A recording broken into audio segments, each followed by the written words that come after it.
I've drawn it similar to 2017, where people don't remember the first time Bitcoin ever closed above 2,500 US dollars was in June.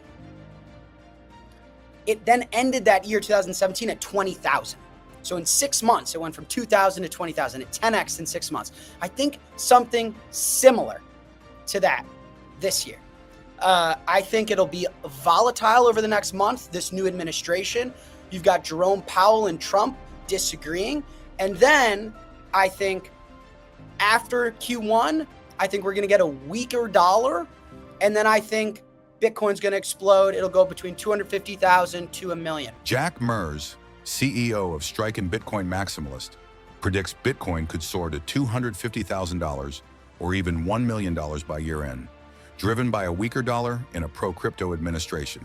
He suggests that after Q1, Bitcoin may experience a major surge, similar to its unforgettable 2017 jump from $2,000 to $20,000. With early volatility expected and a new administration settling in, 2025 could be Bitcoin's biggest year yet. Stay tuned for more insights from Jack Mers on the current market. Also, don't forget to like and subscribe for more finance updates. My point is pretty straightforward. I think this new administration is going to bring a lot of volatility. I think that's normal. I think the dollar's way too strong. And I think there's not enough liquidity in the system. What we're going to get from Trump, from the Fed, from both, from any financial authority, from the Treasury, is we're going to get direction on how they plan to weaken the dollar and pump assets. I still think that we've got more volatility in the near term future. I think the long term, I think over the next 6 to 12 months, we're going way higher. I still stand by my prediction that this year Bitcoin will go 250K to 1 million. But in the short term, I think this is a scare you out or wear you out market. I fundamentally believe that. And so I expect more volatility. It does not surprise me that Bitcoin was not over 100K forever, that we dipped below it. I think now we're back above it ever so slightly. I expect some more wear you out, some more scare you out. Longer term, Bitcoin's going to the moon. Shorter term, I would personally expect some volatility. Fair enough? Okay, next topic, Ripple undermining the strategic Bitcoin reserve. I got some calls and texts over the last week where from Washington, D.C., I can't say more than that, but from folks in our nation's capital in the United States, that Ripple is in fact spending millions of dollars to undermine a strategic Bitcoin reserve in the United States of America. I put out a video on the internet giving my thoughts. I would encourage you to go watch that in full. It's about 5 minutes if you want. But the long and short of it's absolutely unacceptable. In my opinion, Bitcoin strategic reserve would be one of the most important announcements in U.S. economic history. However, unlike past important economic announcements, this one would be positive, okay? Traditionally, economic announcements in the U.S. have been seizing assets like gold, divorcing from monetary standards and monetary policies, like in 1971 when we left the gold standard to debase and inflate the lives of the public. They've been, like in 2008, bailing out corporations, Wall Street, private businesses at the expense of the people. These are all announcements that are negative. These are all announcements that are against the public, that are against the best interest of the people, okay? They are taxing the individual.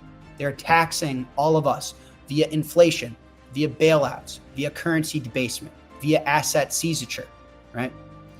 This announcement would be the opposite with Bitcoin. Here you have an asset and a money that has a monetary policy that cannot be changed, okay? Here you have an asset that was accessible to the people before it was accessible to Wall Street, before it was accessible to governments. Governments own 2, 3, 4% of the Bitcoin network. The Bitcoin network is majority owned by the individuals around the world. It has a monetary policy that no one can change. It is an asset and a network that no one can control. So this financial announcement is pro-jobs, pro-industry, pro-energy, pro-technology, pro-innovation, pro-growth. This addresses the biggest problem we have in the United States of America, which is our deficits, which is our debt.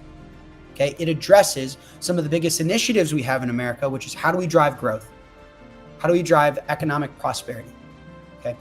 Also, how do we push American ideals globally, right? You're talking about AI, global warfare, Russia, China. How do we push freedom, inclusion, democracy? How do we push that not just with words, and certainly we don't want war. How do we push that through technology? Bitcoin.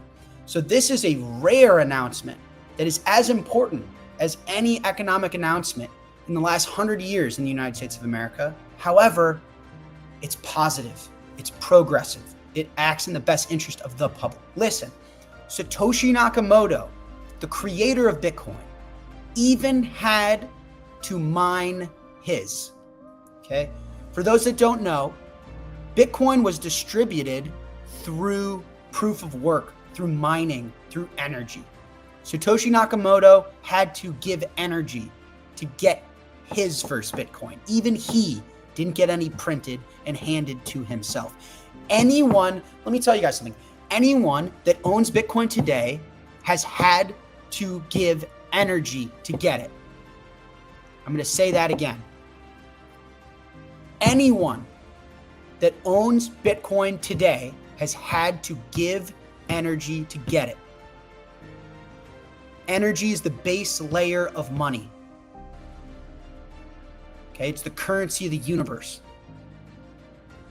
Whether you're Satoshi Nakamoto and you had to mine your first Bitcoins via proof of work, or whether you're Michael Saylor and you had to contribute your life's time, energy, and work to creating a company, creating MicroStrategy. How many hours has Saylor put into his business, put into his craft, put into his profession, put into his employees, his board, his shareholders? Acquiring Bitcoin through energy is not just mining it. We all spend time and energy every day to contribute value to this world. And in return for that, we get money. And Bitcoin is the best money, the world's money, the future world reserve currency. And everyone that owns Bitcoin right now, whether you mined it or not, had to produce valuable energy to get it. That is not true for altcoins, for Ripple. There's a select group of people at a private company that did nothing but print it for themselves. That is not contributing energy to society, value to the world. That is the difference. Arthur Hayes, former CEO of BitMEX, predicts Bitcoin could dip to $70,000 if the US faces a mini financial crisis, but remains confident it will rebound and could reach $250,000 by year end, similar to Jack Murr's forecast. Recently, Bitcoin dropped nearly 7% due to a broader market sell-off and concerns over a Chinese AI model impacting demand for chips. Despite short-term volatility, Hayes believes Bitcoin's long-term potential is strong, with a major rally ahead. Now let's hear more exciting insights from Jack Murrs. SAB 121 repealed by the SEC. For those that don't know, Gary Gensler's SEC put in a rule that did not allow banks and financial institutions to do Bitcoin stuff, basically, to dumb it down to its simplest terms. Listen, banks are in the business of providing you financial services. You know, you hear Jamie Dimon talking smack about Bitcoin, but at the end of the day, banks don't care, right? They want to hold your money for you if you're willing to pay them for that. They want to help you invest if you're willing to pay them for that. They want to process your payments if you're willing to pay them for that. They want to help you process your payroll if you're willing to pay them for that. Banks provide you financial services. And if a growing number of their customers want Bitcoin financial services, they want to provide you that service. Do not get it twisted. At the end of the day, banks are businesses. They're in the business of financial services. You think JP Morgan Chase doesn't want to offer Sailor Bitcoin financial services, this now $100 billion company? Yeah, they probably do. Now, SAB 121 and Gensler prevented them from doing so. And so that really put unnatural restrictions on Bitcoin's growth. If Chase and Morgan Stanley and Bank of America could all offer Bitcoin financial services to their biggest customers like Meta, Google, Amazon, you're probably going to get more corporate Bitcoin adoption. You're probably going to get more adoption from sovereigns, from family offices. This, in my opinion, also a very sneaky property of this is Bitcoin entrenches itself into a settlement network for the biggest pools of capital in the world. If Bank of America and Chase are on the Bitcoin network, how long until we're using Bitcoin to net settle large pools of capital? Right? Wouldn't your clients be like, hey, I would actually want cheaper cross-border payments or the ability to move money quickly on a Sunday night, right? Strike has built this technology to move dollars, euros, pounds over the Bitcoin network. So I think not only does this support adoption, access better pools of capital, gives a lot of confidence and entrenches Bitcoin further into a place where it's probably not going to zero, and if not, it's going to 1 million, but also if you get the largest settlement banks and correspondents onto a new open network, new open source technology, I think it's going to win over the long term. I'm not saying next week you're going to be able to use your Chase account to move money over the Bitcoin network. But repealing this is huge, in my opinion. It is huge. We are not that far away from Chase Bank offering Bitcoin financial services. And again, follow the money, okay? Money walks, what is it? Something talks, money walks, whatever. Follow the money.